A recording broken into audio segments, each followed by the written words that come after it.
May adlaw na usab, mga higala. Aniya na usab kita sa atong naandan nga tulamanon nga gipaygayon ta ang pagtuon sa kinabuhi ni Ginoong Hesukristo. Salamat kayo sa inyong padayon nga pag subaybay niini nga maong tulamanon. Karong adlaw mao ni ang atong episode number 3 ug hinaot nga naamo diya karon sa inyong tagsa-tagsa kakahimtang nga maayo. Ug andama lamang ang inyong mga Biblia, inyong mga angay jot down nga mga questions kay mo tubag gyapon kita ni ana kung kamo adunay mga pangutana. Aduna man tay ginahatag nga contact number para ni ana nga purpose. So before kita magasugod, una ampo kita. Balaan ug gamhanan nga Dios Amahan nga makagagahom sa tanan, magbubuhat sa tanan butang niya dinhi sa kalibutan bisan pa man diya sa langit. Ginoo Lord, nagaampo kami nga ikaw pinaagi sa imong Espiritu Santo magauban ka kanamo o nga hatagan mo kami sa imong kaalam kahibalo aron masabtan namo pag-ayo ang mahitungod sa kinabuhi sa among Ginoong Hesukristo. Makagagahom nga Diyos kuha ang mga butang nga makabalda sa among paminaw niini nga adlaw ug nga hinaot o Diyos nga kinisang mga pulong nga among madawat, among matun-an nga mga pagtulunan, amo kini nga ma-apply Father God sa amo mga kinabuhi. Kini o Diyos among giampo ug among gipasalamatan sa ngalan ni Ginoong Hesus. Amen.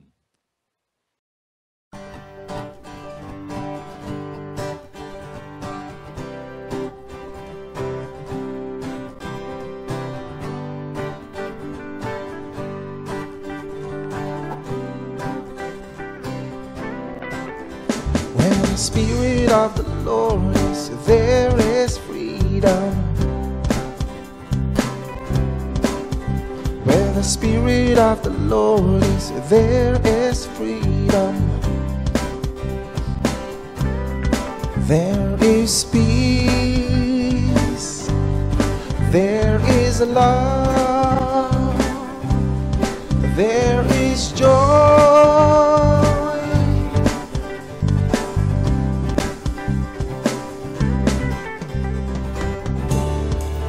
For freedom you set us free.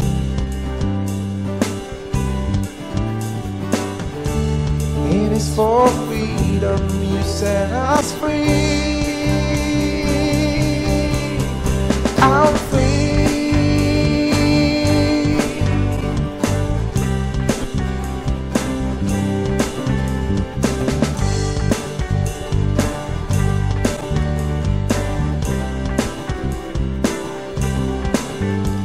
The Spirit of the Lord is there is freedom. Where the Spirit of the Lord is there is freedom. There is peace. There is love. There is joy.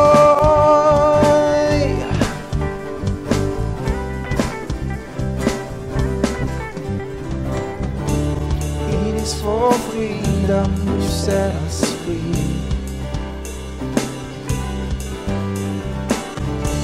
It is for freedom you set us free. Yeah, I'm free.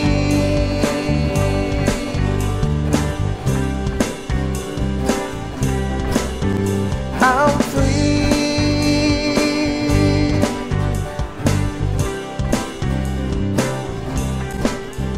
When the Spirit of of the Lord is, there is freedom. When the Spirit of the Lord is, there is freedom. There is peace. There is love. There is joy.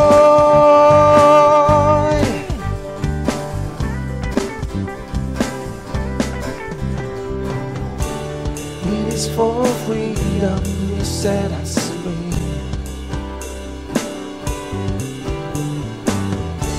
It is for freedom you set us free.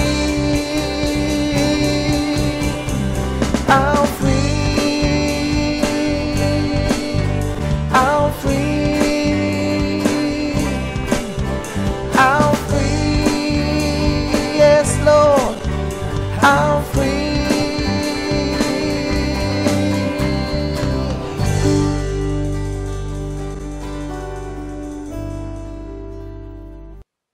Sa atong pagpadayon karon mga higala, nining atong nandan nga tulamanon sa pagtuon sa kinabuhi ni Ginoong Hesus.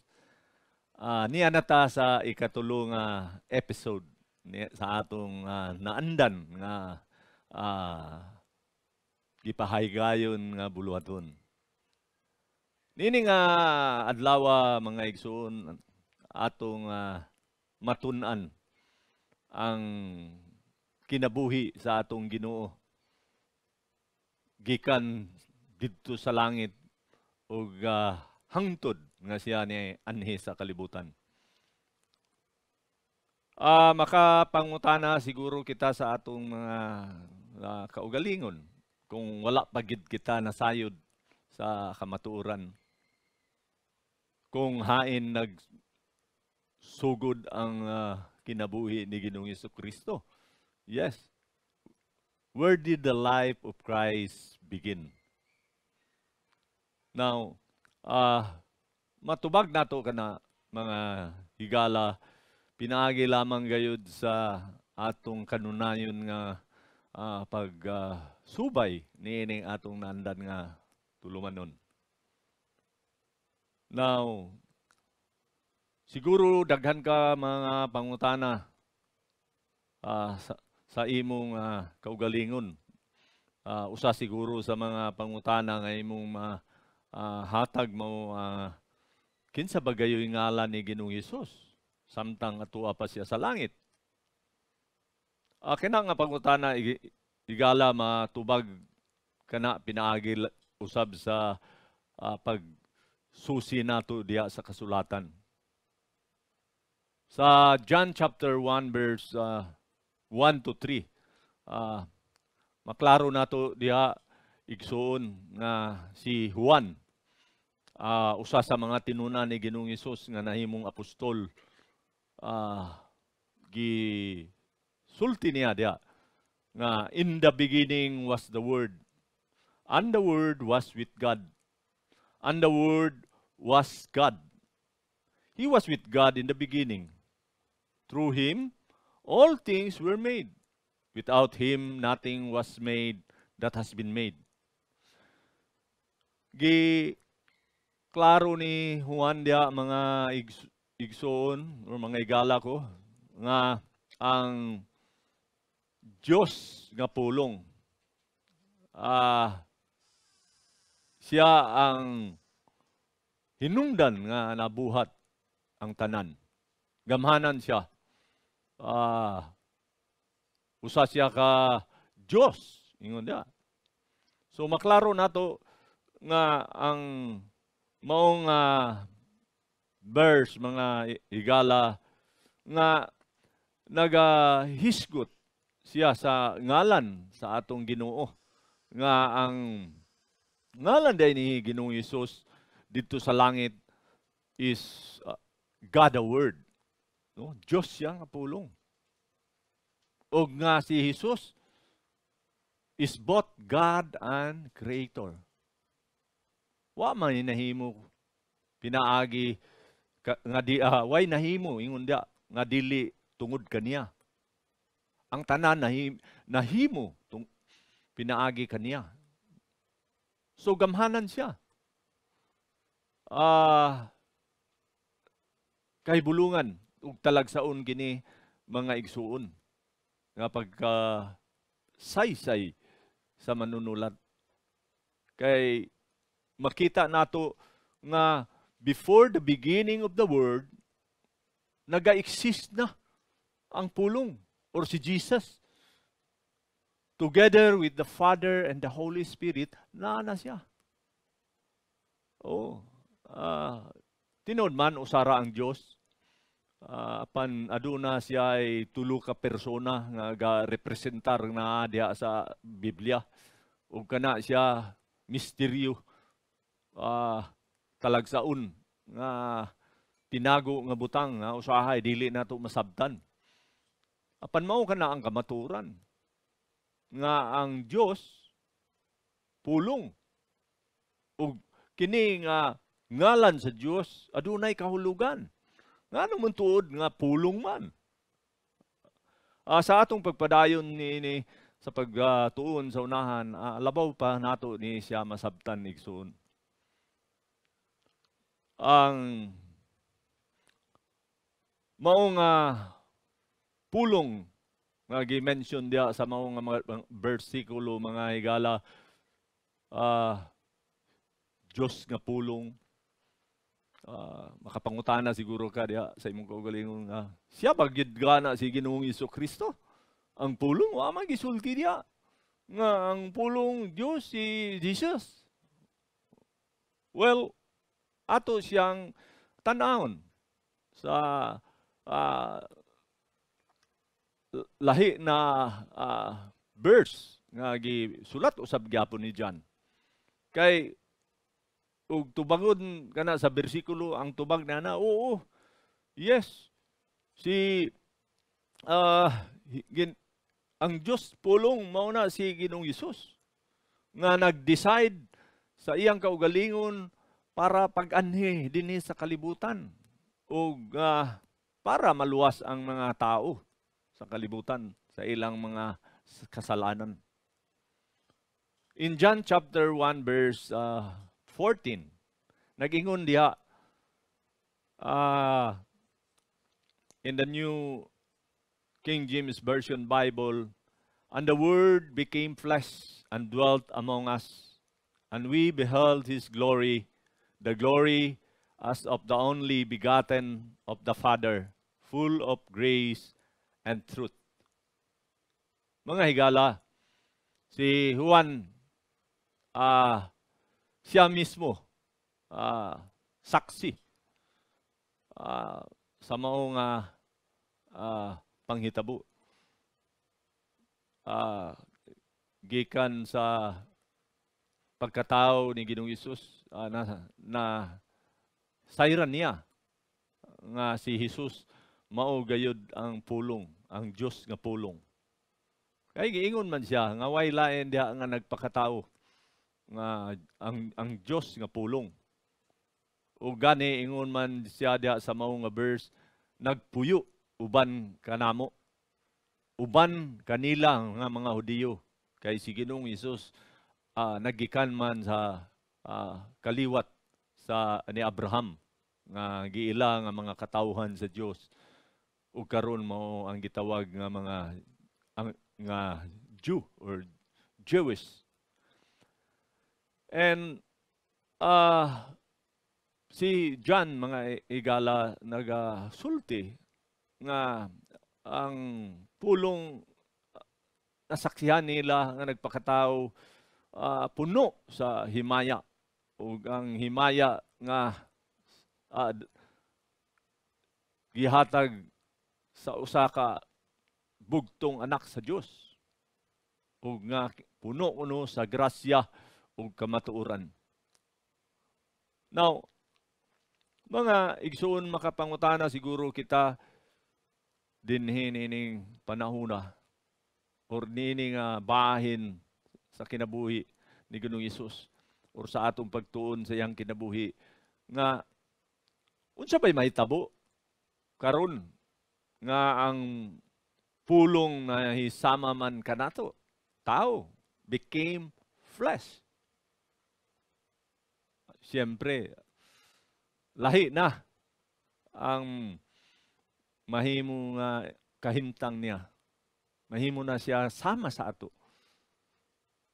Ang iyang Diyos nun nga kinaiyahan nga bisang asa siya. Ay ang Diyos omnipresent man, bisang asa man siya. Dili na mahimo bisan asa siya, kay tao naman siya. Malimitahan na siya sa space. Siguro, baklay siya, dinhi, paingon sa asa nga lugar. Mukonsume na siya og pila ka oras, aya pa siya mabot sa kalugar. Malimitahan siya sa panahon, sa time. That's why ang iyang kinabuhi, limitado ra dinhi sa kalibutan. Muna ang nahitabo kaniya. Apan ang kinabuhi ni Ginoong Hesus, mga igsoon, usa kini siya ka misteryo. No, misteryo, meaning tinago, sekreto. Kayo nga butang ang may tungod sa iyang kinabuhi. Kay ngano? Nag-exist siya, naa na siya. Even before nagsugod ang kalibutan, naa na siya. In the beginning was the Word, ingon diya. Sa pagsugod pa lang. Bisan pa mo adto ka sa Genesis, makita nimo ana ang presensya sa atong Ginoo. Even before kang Mary, nga nataw si Jesus kang Mary, even before niya na mga igsoon, nag-una na siya kang Maria. Gani si Maria ulahi ng kaliwat gikan ni Haring David. Apan mismo si Haring David diya sa kasulatan giangko niya nga ang Ginoo nagauna kaniya. Ang Ginoong Jesucristo una pa sa iya. Subot pa sabot nga si Ginoong Hesus sa wala pa namog ng kalibutan, ana-ana. Siguro igsoon makapangutana ka. Si Jesus bagyod kanya ang pulong nga nagpakatao? Yes. O kanang ngalan nga Jesus adunay kahulugan. Tanaw nato ang kahulugan. Adto ta sa Mateo chapter 1 verse 21. In Matthew chapter 1 verse 21, nagingon dinhi, "And she will bring forth a son, and you shall call his name Jesus, for he will save his people from their sins." Kini nga verse in context makita nato nga ang anghel sa Dios nagpakita kang Joseph. Kay si Joseph nahibulong man nga si Maria namabdos. Nga unta wala pa man niya kini giminyuan. So nagplano siya nga sa tago biyaan niya si Maria. Kay sinayuran ba, gisaaran ba ni siya, pledged to be married. Pero para dili maulawan si Maria, mauna ang amo, biya na lang siya. Agod ang anghel sa Diyos, nagpakita kaniya. Pinaagi sa kadamgo og nga giingnan siya nga dili niya biyaan si Maria. Kay si Maria manganak kuno sa usa ka anak nga lalaki. Ug nga giingnan si Joseph nga nganlan niya og Jesus. Kay ang kahulugan sa ngalan nga Jesus mangluluwas, ingon dia, he will save his people from their sins, ingon dia. So ang meaning sa ngalan nga Jesus, mga higala, is that the Lord is our salvation. Si Ginoong Hesus mao ang atong kaluwasan. Og karon panahon na, mga higala, ang iyang ngalan nga Jesus nagpabilin gihapon. Tungod kay padayon pa man siya nagaluwas sa mga tao sa kalibutan sa ilang mga kasalanan. Yes, it is still the same Jesus that saves us from all our sins. Ang pangutana karon, mailhan ba nato si Ginoong Hesus sa diha nga siya mubalik?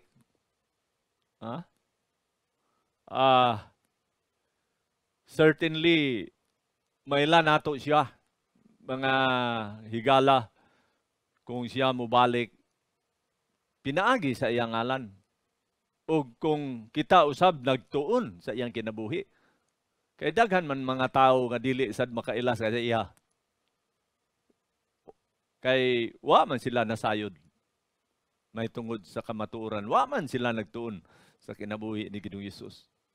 Apan kanato nga aduna nay kasayuran sa kinabuhi ni Ginoong Hesus, maila nato siya sa iyang pagbalik. Tanaw nato sa Revelations chapter 19 verse 11 to 15.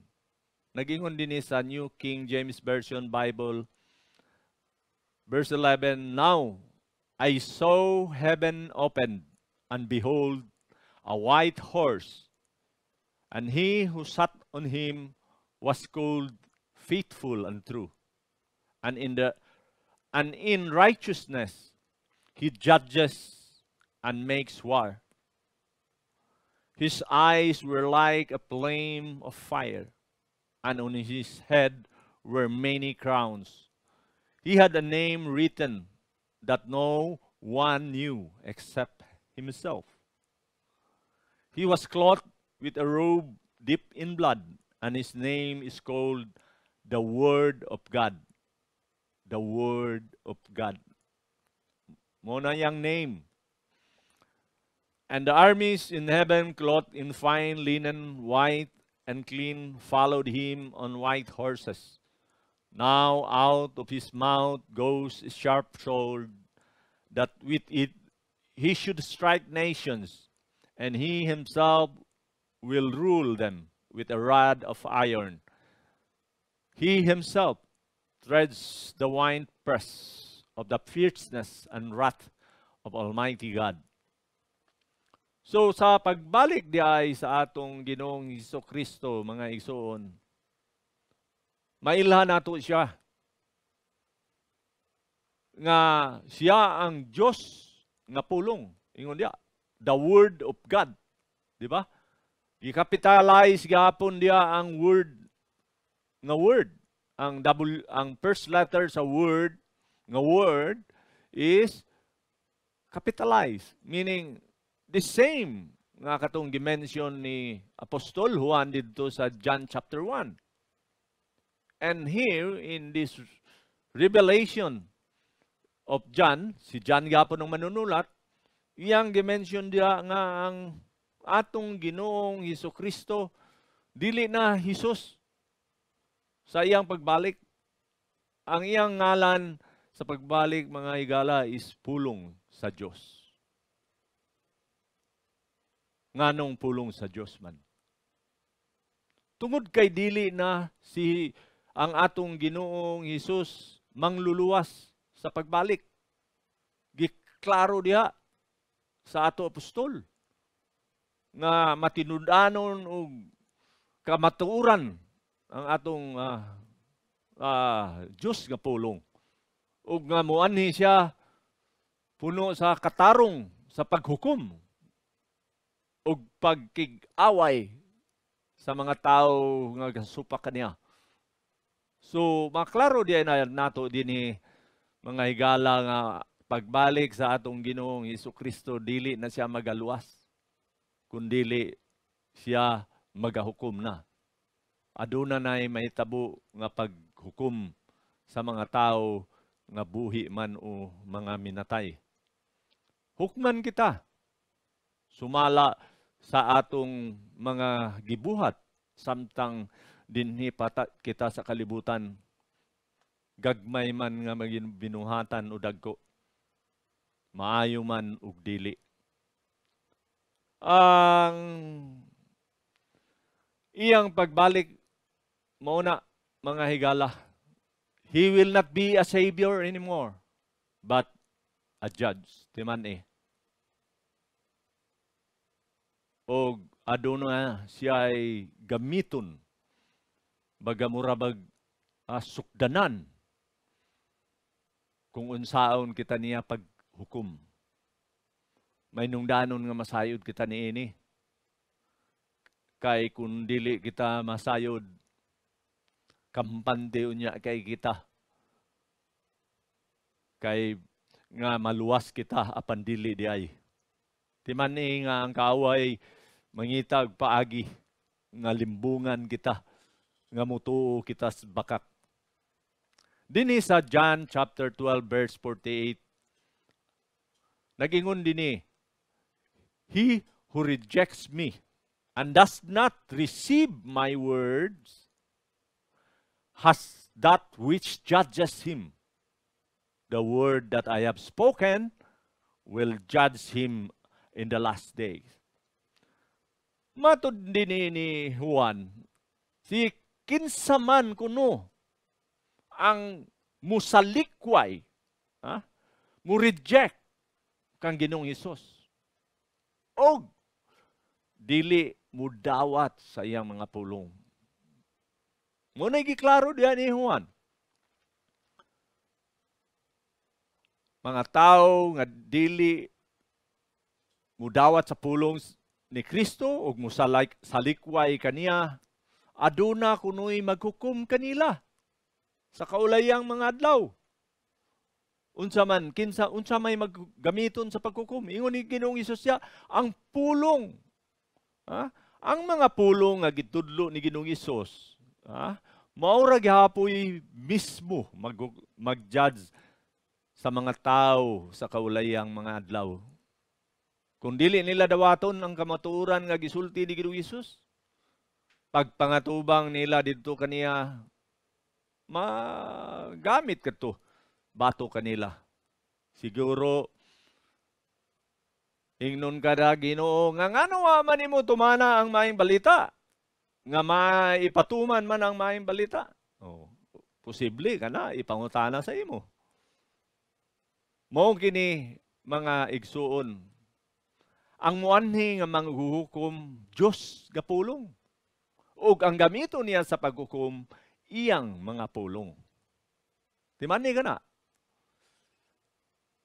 Is there really a day of judgment? Mga mangutanat siguro ikaw sa imong kaugalingon. Tinod baka gina nga adunay adlaw sa paghukom? Yes.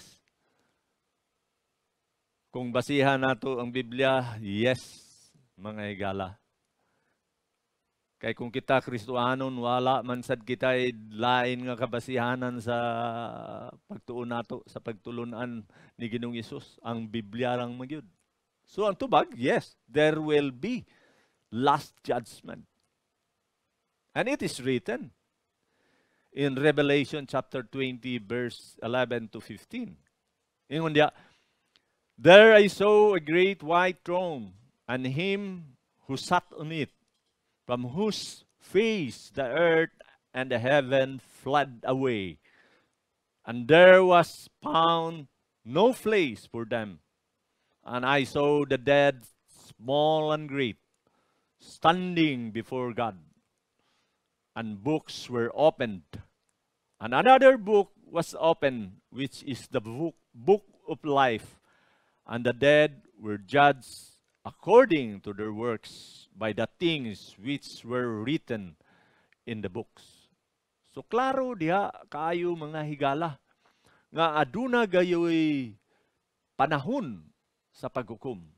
Ug mao kini ang katapusan nga mga adlaw nga mubalik ang atong Dios nga pulong nga mao'y magahukom kanato. Ug makita didto walay matago ang tanan nato mga binuhatan kay dunay listahan. makita daw kuno didto ang mga binuhatan nato. Kay abrihan man kato, susihon man, muhatag kita og husay atubagan sa atong Dios nga pulong. Yes.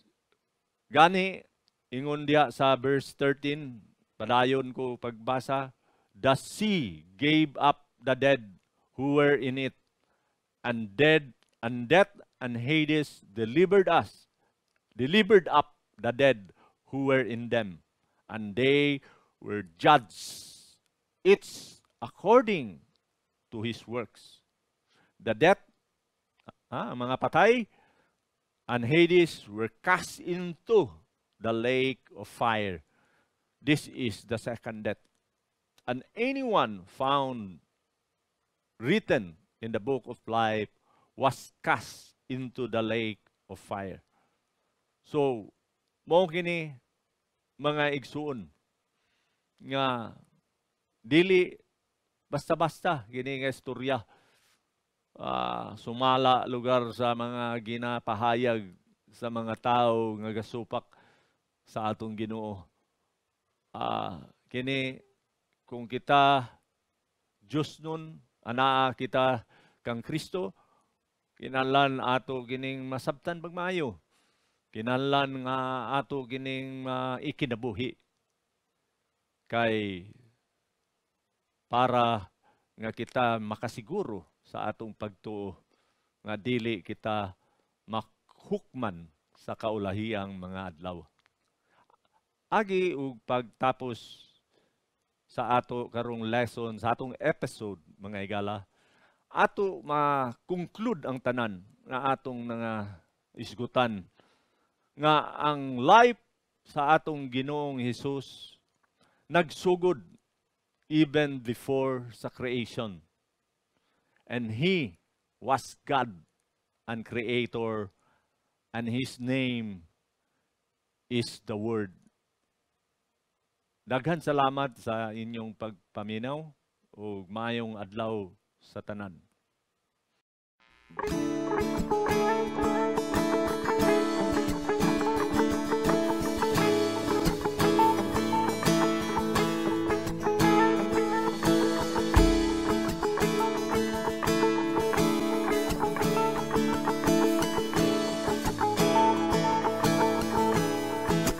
Blessed are those who dwell in your house. They are ever praising you. Blessed are those who strengthen you, whose hearts are set on our God.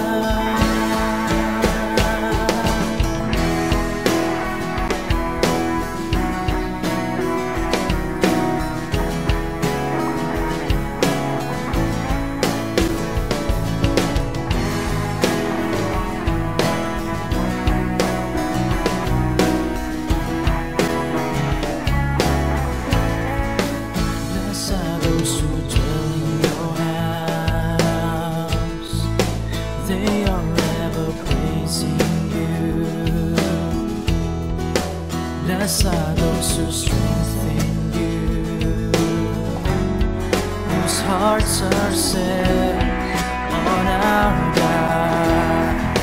Blessed are those who dwell in your house. They are ever praising you. Blessed are those who strengthen you,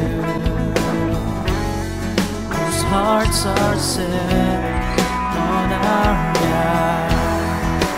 We will go from strength to strength till we see you face to face. Hear our prayer, oh Lord God Almighty. Come bless our land as we sing you, worship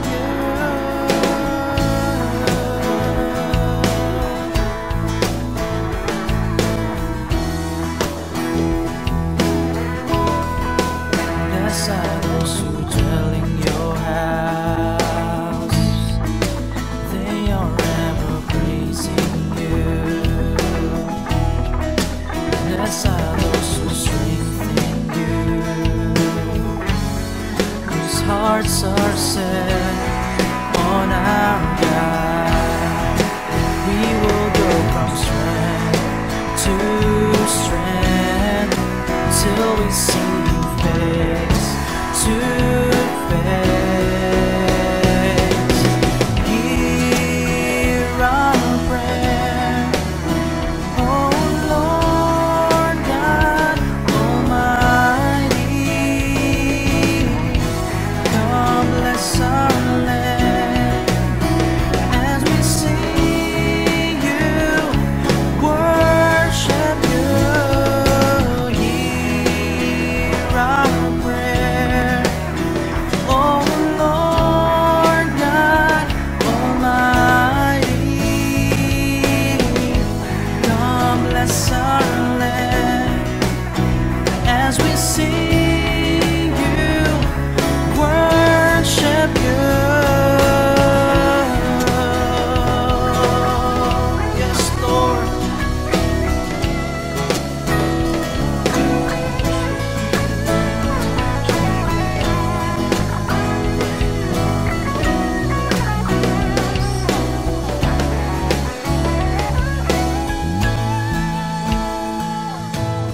For you are holy, for you are holy, for you are holy, Lord.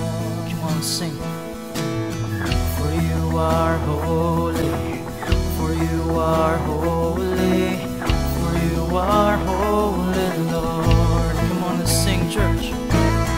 For you are holy, for you are holy, for you are holy, Lord. Come on and sing. For you are holy, for you are holy, for you are holy, for you are holy, Lord.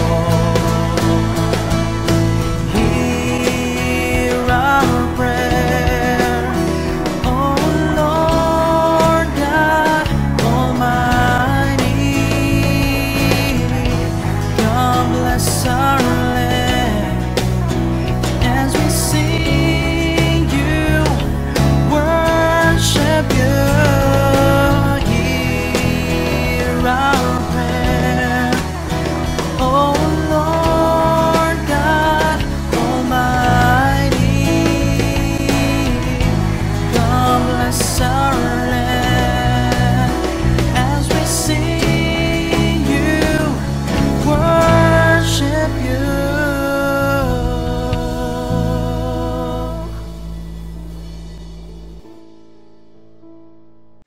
Agi og pagtapos sa atong naandan nga tulumanon o programa mga kaigsuunan ko sa kahanginan, tapuson ta kini sa usa ka pag-ampo. Balaan o gamhanan nga Dios amahan namo nga makagagahom sa tanan. Dalaygon gid ikaw amahan sa walay katapusan. Kay ikaw o Dios maayo. Maayo kay ang imong gugma hilabihan. Imo kaming gihatagan sa kaygayunan nga maila namo ang among Ginoong Hesukristo nga imong gipadala, ug nga salamat kayo sa imong gihatag nga kahibalo ug kaalam may tungod sa among Ginoo. Lord, kami nagaampo lamang pinaagi o Dios sa imong balang espiritu kini nga mga kahibalo dili kini mausik kundili amo kining tipigan dinhi sa among mga kasing-kasing ug sa among una-una ug adlaw nga tanan Ginoo tabangi kami nga ma-apply usab namo kining niya. Lord, among gipasalamatan kini sa ngalan lamang gayud sa imong bugtong anak nga si Jesucristo among Ginoo manunubos. Amen.